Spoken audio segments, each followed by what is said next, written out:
Assalamualaikum warahmatullahi wabarakatuh. Perkenalkan, nama saya Anggriani Lutfia Ratu dengan NPM 23150610058 dari kelas PSTIB. Pada kesempatan ini, saya akan membahas sistem IoT yang akan terhubung langsung ke WhatsApp. Jadi, setiap perubahan kondisi bisa langsung terkirim ke chat WhatsApp dan perangkat juga bisa dikontrol langsung melalui aplikasi Blink. Selanjutnya, pertama-tama kita buat akun dulu di Twilio. Kita register terlebih dahulu. Kemudian akan menampilkan tampilan seperti ini, di mana pada tahap ini pengguna itu perlu menghubungkan WhatsApp pribadi ke sandbox Twilio dengan cara mengirim pesan dengan kode tertentu ke nomor yang tertera di nomor ini, atau cukup scan QR kode menggunakan aplikasi WhatsApp. Lalu setelah terkoneksi, akun WhatsApp bisa dipakai untuk uji coba pengiriman dan penerimaan pesan lewat API Twilio. Dan begini tampilan di chat WhatsApp jika pengguna itu telah menghubungkan WhatsApp pribadi ke sandbox Twilio. Jadi di mana di sini ada pesan otomatisnya, lalu dia akan mengeluarkan pesan otomatis seperti ini. Kemudian di sini setelah berhasil terkoneksi dan pesan itu muncul, pengguna itu akan mendapatkan tokennya, lalu ada from WhatsApp dan juga to WhatsApp-nya yang nantinya dipakai untuk konfigurasi pengiriman pesan otomatis lewat Twilio atau chatbot Twilio-nya.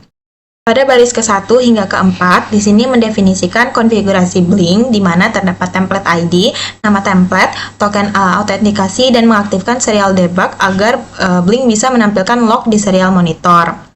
Kemudian pada baris ke-6 hingga ke-10, di sini mengimpor library untuk koneksi Wi-Fi ESP8266, komunikasi dengan Blink, kemudian membaca sensor DHT, lalu mengirim data HTTP atau HTTPS melalui Twilio. Kemudian di sini menyimpan nama dan password Wi-Fi yang akan dipakai untuk ESP8266 untuk terkoneksi ke internet, yaitu ada SSID-nya dan passwordnya. Kemudian di sini mendefinisikan sensor DHT pada pin D4 dengan tipe DHT-nya itu DHT11 dan membuat objek DHT untuk membaca suhu serta kelembapan. Selanjutnya, pada baris 22 hingga 26, di sini terdapat indikator suhu kurang dari 25, yaitu LED 1, di mana terdapat di pin D5 di ESP8266, kemudian LED 2 yaitu di pin D6 di mana indikatornya itu antara 25 hingga 27, kemudian LED 3 di pin D7 dengan indikator suhunya itu lebih dari 27 derajat. Lalu untuk indikator LED 4 ada di pin D2, di sini dinamakan sebagai kulkas, lalu LED 5-nya di pin D3 yaitu diberi nama yaitu TV. Kemudian pada baris ke-28 terdapat Blink Timer, di mana di sini membuat timer untuk menjalankan fungsi tertentu secara berkala tanpa menghambat loop. Kemudian pada baris ke-30 hingga 32 di sini terdapat status, di mana ada variabel untuk menyimpan status on dan off kulkas dan juga TV. Kemudian pada baris ke-35 hingga ke-38 di sini ada konfigurasi akun Twilio untuk mengirim WhatsApp, di mana di sini ada akun SID-nya, token, kemudian from WhatsApp dan juga to WhatsApp. Kemudian pada baris ke-40 hingga baris ke-49 di sini menyimpan koneksi HTTPS ke Twilio untuk mengirim WhatsApp, di mana Wi-Fi client secure ini digunakan untuk koneksi amannya. Kemudian set insecure ini untuk mengabaikan validasi sertifikat SSL-nya. Lalu ada HTTP client HTTPS ini untuk membuat request. Kemudian untuk string URL ini dibangun menggunakan akun SID-nya dan autentikasi serta header content type yang disiapkan sebelum mengirimkan data. Kemudian pada baris ke-52 hingga baris ke-65 di sini membuat dan mengirim pesan WhatsApp, lalu menampilkan kode HTTP dan respon dari server di serial monitor untuk pengecekan. pada baris ke-67 hingga baris ke-74, di sini bagian ini mengecek hasil pengiriman. Jika HTTP kodenya itu 201, pesan WA itu berhasil terkirim. Jadi nanti akan di serial monitornya akan terprint yaitu pesan WA terkirim. Tapi selain itu, maka akan muncul gagal kirim WA. Jika koneksi ke Twilio-nya gagal, maka akan ditampilkan pesan error, lalu koneksinya akan ditutup melalui HTTPS ini. Selanjutnya, pada baris ke-79 hingga ke-81, di sini baris ini membaca kelembapan dan suhu dari sensor DHT11, lalu menyimpannya ke dalam variabel kelembapan dan juga suhu. Kemudian pada baris ke-83 hingga ke-85, di sini mengecek apakah pembacaan sensor itu valid.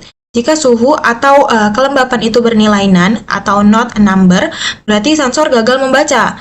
Lalu akan muncul peringatan di serial monitor dan fungsi langsung dihentikan menggunakan return, supaya tidak lanjut kirim data yang salah. Selanjutnya pada baris ke-88 hingga baris ke-92, di sini akan menampilkan hasil pembacaan suhu dan juga kelembapan di serial monitor, di mana satuan untuk suhu yaitu ada derajat Celcius dan juga kelembapan menggunakan persentase.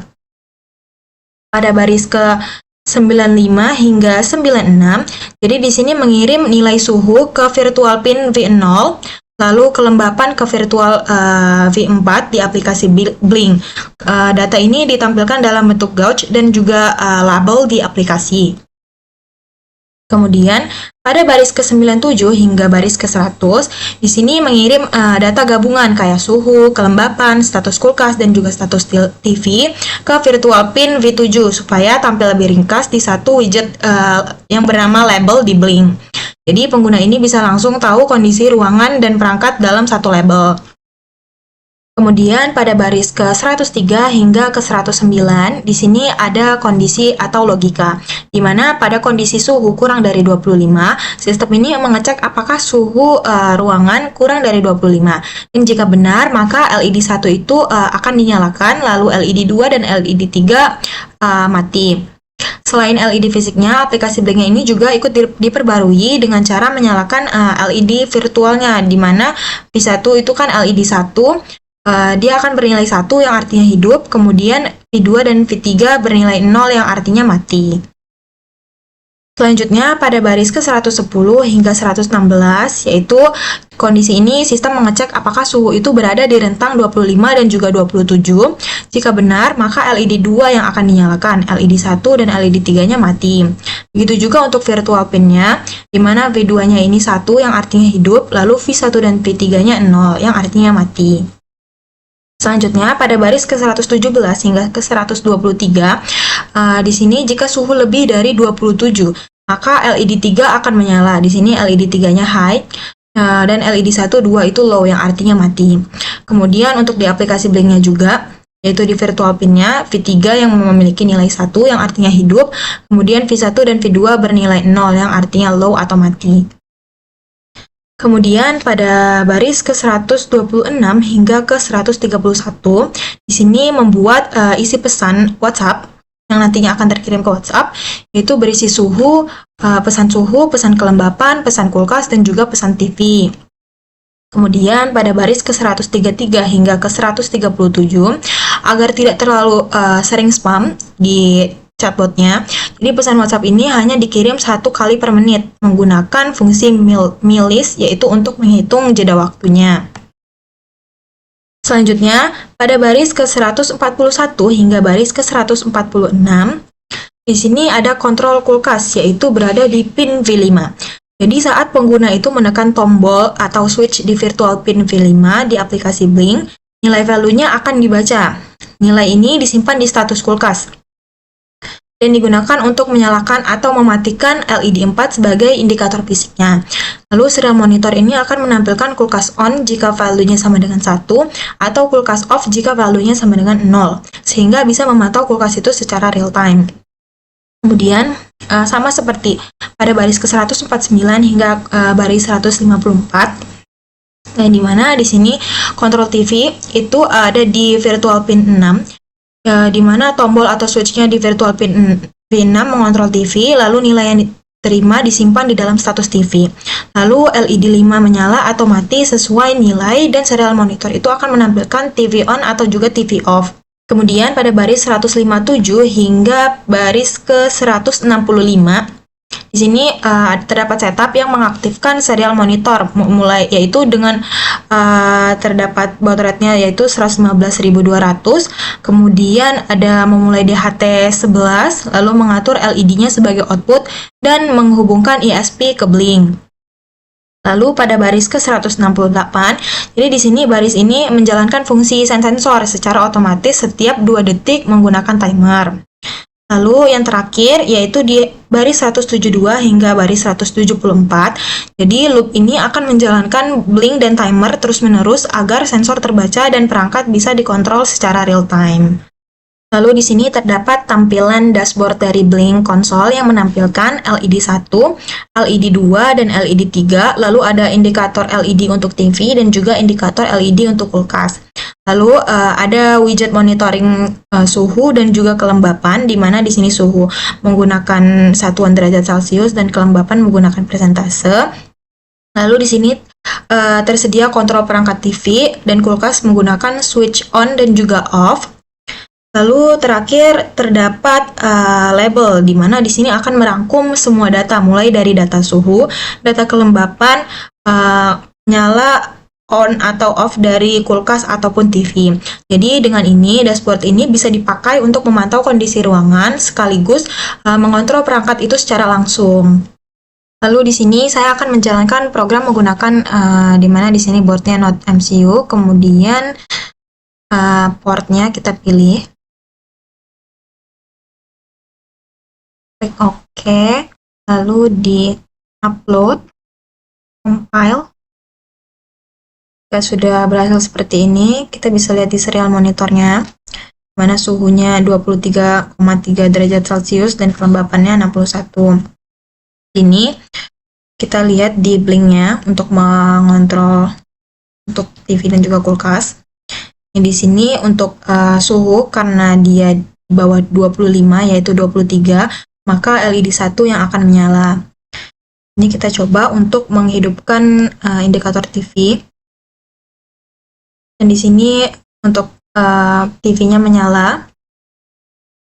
Lalu dan juga kulkas di sini ketika kita on-kan di sini juga menyala. Kita lihat kembali ke serial monitornya. Itu tadi TV-nya on, lalu TV off, lalu kulkas on. Ini muncul notifikasi WhatsApp yaitu kondisi ruangan terkini di mana untuk suhunya 23,2 derajat Celcius, lalu kelembapannya 61%, lalu ada kulkasnya on dan juga TV-nya off. Kita cek kembali di Blink apakah sudah benar. Nah, sini kulkasnya on, lalu untuk suhunya dengan nilai seperti ini dan juga kelembapannya dinilai 61%. Dan bisa juga melihat detail keseluruhannya di status perangkat atau di label ini.